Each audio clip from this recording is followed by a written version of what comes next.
you're a home buyer, somebody or a young person looking to buy a home, you need a bit of a reset. There is a possibility on the other side of this that inflation could actually be quite Welcome low. back to Real Estate Mindset. Today's video is going to be absolutely bonkers. Now, the data is in, and we're going to go over this week's Redfin housing market update. And you guys, the trajectory of their graphs just keep getting worse. Now, is the housing market flipping? The rates went down, or are all these buyers coming back into the market? Well, those are some of the questions that I'm going to help answer today. But before I do that, I really want us to focus on what's going on with the trajectory of these graphs, because by now, everyone that's watching my channel should know that what is happening is it appears to be extremely malicious. Now, maybe there's something wrong with their algorithm, but I believe what's wrong with their algorithm is because they programmed it to over-exaggerate price increases and under-exaggerate price decreases. Let me show you. So I'm going to go a little bit in advance, and I'm going to show you guys the median sales price. So I got this picture in my Discord group, and my first question was, did you look how much it changed? Because look at that, you guys, the week over week, and right where my arrow is pointing. So from here to right here, look at the trajectory. To me, that shows that median sales price is skyrocketing, right? Doesn't the trajectory there look like this week median sales price is skyrocketing? You guys, the change, do me a favor though. How much change do you think that is? What does that look like? What does it appear to be? Now, the thing is, guys, is the change was an increase of only $369. That's it. That's the trajectory of a $369 increase. And I know it's $369 because, as you can see, last week's median sales price was $364,166. And you can see here that this week's is $364,535. And that's not the worst of it. Now, what's interesting is this week, home prices actually went down, and they went down more than the $369 decrease. This week, and I'm going to show you the trajectory, home prices declined by $564.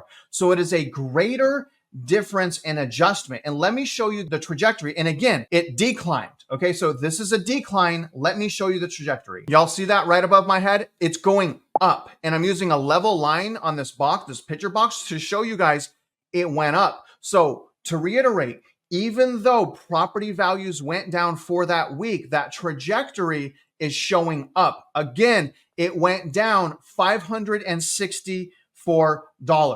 And just one more time, this is what it looks like when it goes up less than $400. So when it goes down almost $600, it still goes up. But when it goes up $369, it skyrockets. You see that right here. I apologize, guys. I just really want you to understand that we have proof that these companies that we should be leaning on, we cannot trust. They will always try to push us to buy no matter what they say. Even if they say, hey, be cautious, worry, it's always going to be wrapped back around in that you should buy your house and you should sell your house. But it is what it is, guys. The name of this week's Redfin article is titled, Housing Market Update, Mortgage Rates and Housing Payments Drop to the Lowest Level Since Spring of this year. I'm just going to read these 3 paragraphs and then we're going to get started in the data. Mortgage payments are at the lowest level in 8 months. Even before the Fed's meeting, mortgage rates had declined substantially from their peak, bringing homebuyers some relief. The median U.S. housing payment is $2,503 ending December 10th, and that's down from $233 from October's record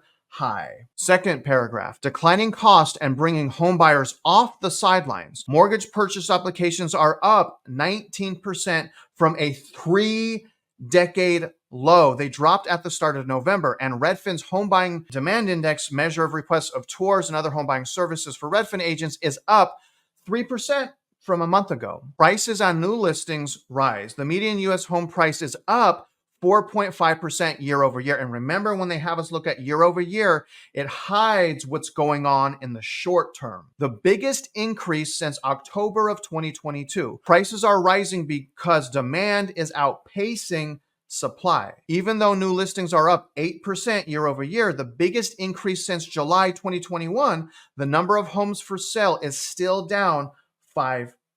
And overall, what that means is both inventory and demand are crushed right now, except with the new homes. New homes is leading the housing market crash. We see that in prices. You guys, we're talking about existing home stats right now. If we were to look at just new construction and new home stats, we have hyper supply and we have prices that are crashing right now on a national average. Again, on a national average, it's crashing right now. Now, some people have defined a crash as 30%, which is totally ridiculous. We're talking about the housing market, not the stock market. If home values go down on average 30%, that will exceed the GFC. On average, looking at the quarter over quarter basis, home prices went down 29% during the great financial crisis. So if you think a 30% price decline is a crash, understand then you don't think that we crashed during the GFC. Now let's go into this week's leading indicators, starting with the daily average of interest rates. So that is up. This is up year over year. So year over year, we were at 6.39%. So even though it's,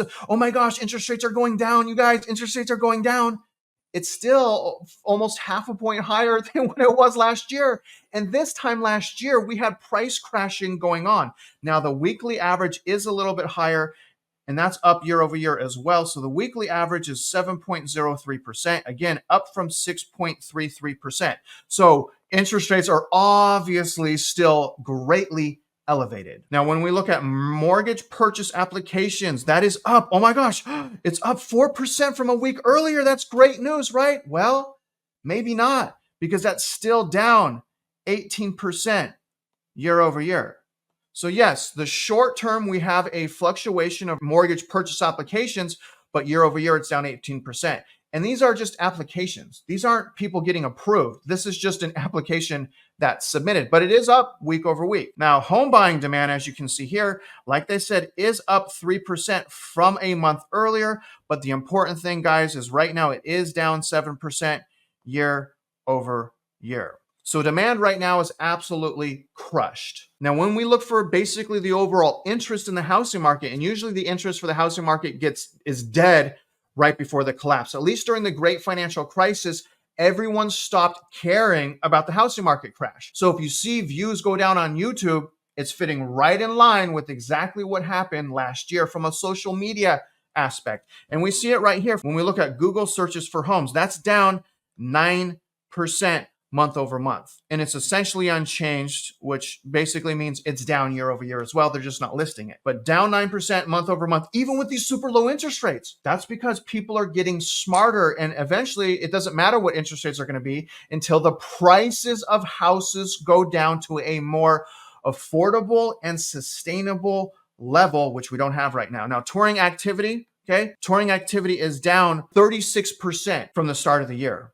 And year over year, 43%. So they can say what they want, you guys. You know, interest rates go down. There's going to be a flood of buyers. There's going to be a flood of buyers. Just the interest is down 43%. That should tell us that these headlines are just the typical over optimism, the typical toxic, just go buy now, fear, uncertainty, and doubt, the fear of missing out. I mean, this is crazy right now. This is absolutely crazy, but let's now visualize some of this data. First, let's look at this week's winners and this week's losers. Now, Anaheim is sitting at number one again at an increase at 19.2%. That is year over year. That is not from peak. Now, it's interesting to point out as well that Anaheim is the most expensive metro area in the nation. So the most expensive metro area in the nation is also leading in price increases. Maybe that's because what they are selling, only the rich people can afford. Maybe that's what that is. But number two is Fort Lauderdale. It's surprising to see Florida back in here. Fort Lauderdale sitting at 14.9% increase.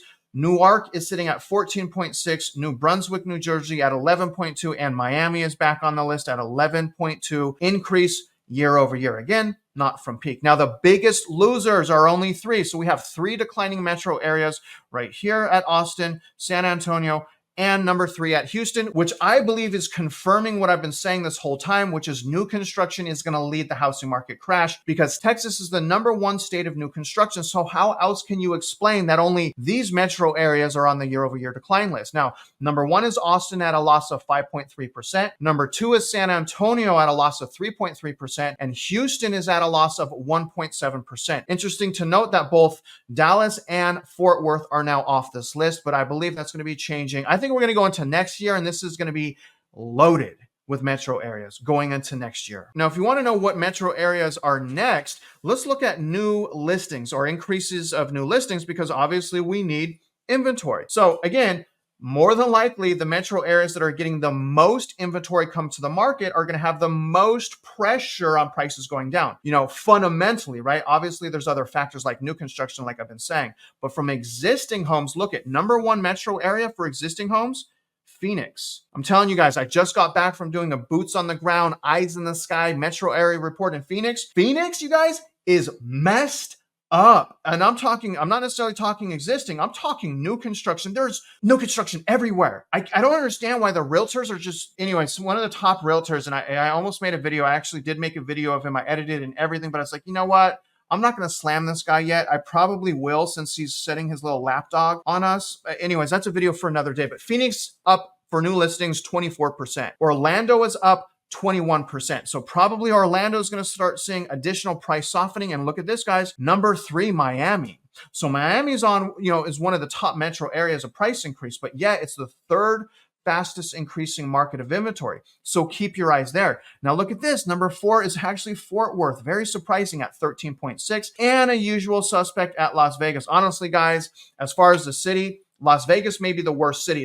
To me, it's between Vegas and Phoenix. One of those cities is going to be the number one. Then we have places like Austin, but those places just have so much new construction. It is a hyper supply situation going on. Now, when we look at median sales price, again, you guys, this is up 4.5% year over year. That is not from peak. And judging by that trajectory, I mean, home prices are skyrocketing, right?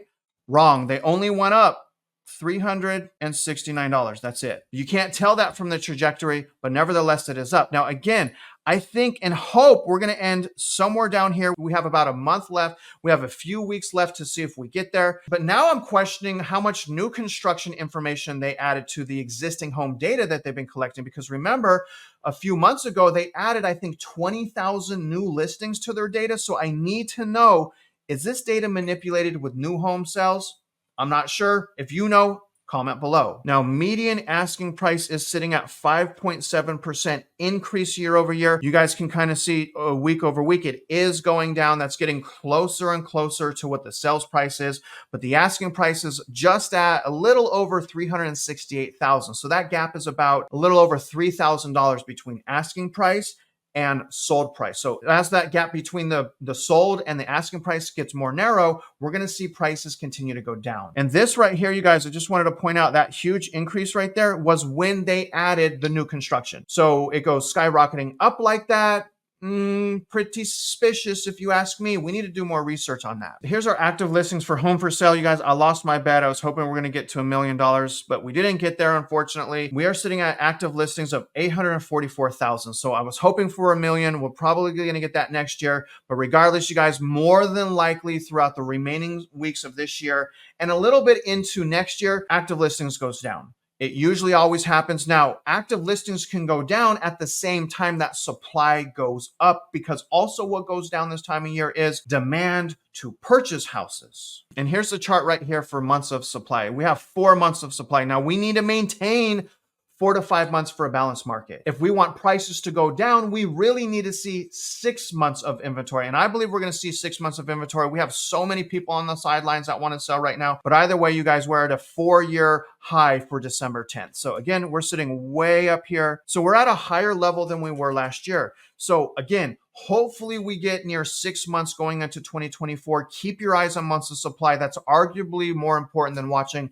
the active inventory. But that's great news. We are at 4 months. Again, that's existing. For new homes, we're at 7.8, and it's usually a 6 months or more of supply for the market to be considered a buyer's market, which is why we see prices plummeting for new homes. Hypersupply. Okay, so price drops. Price drops still extremely elevated. We're at another 4-year high for December 10th, sitting at 5.3% of listings that have price cuts. So the price cuts that are going on right now are exceeding last year. The problem is during March till about August of this year, the housing market went crazy. Now it's dying again. It's actually dying faster than it was last year, but we had that liquidity injection this year. We have still a whole bunch of COVID programs. We have the foreclosure bans. A lot of that stuff ended, but I believe the biggest reason why we had this run up, you guys, was the bank bailout of March of 2023. That happened, yes, this year. Last, but definitely not least, is Redfin Home Buying Demand Index. This is great. Demand is getting shattered because, quite frankly, people in the honeymoon phase and the fear of missing out is leaving the market. Thank God. There's still going to be some pent-up buyers on the sideline, but most people are getting smart, and most people, quite frankly, they just can't afford a house. I mean, it's so out of whack right now. You just can't afford a house. But we are sitting at another 4-year low of demand for December 10th. You can see that's all the way down here. So we have more supply and more price cuts and less demand right now than we did last year. And interest rates are even higher than last year. So where are all the home buyers going to come from? Who's going to buy all these houses? Who can afford to continue to buy these houses? This time last year, rates were lower.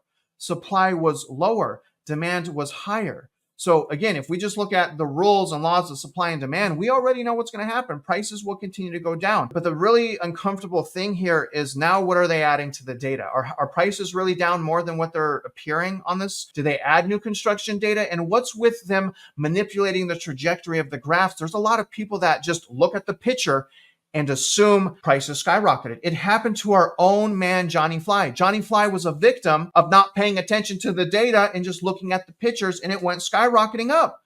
But it was a change of $360. You guys, this data is dishonest, but nevertheless, I'm going to continue to go over it. We'll keep our hands to the pulse of the housing market. I really hope you guys got some new value, insights, and perspective. And if you're out there investing in real estate, you guys already know I wish you luck, and I hope you win.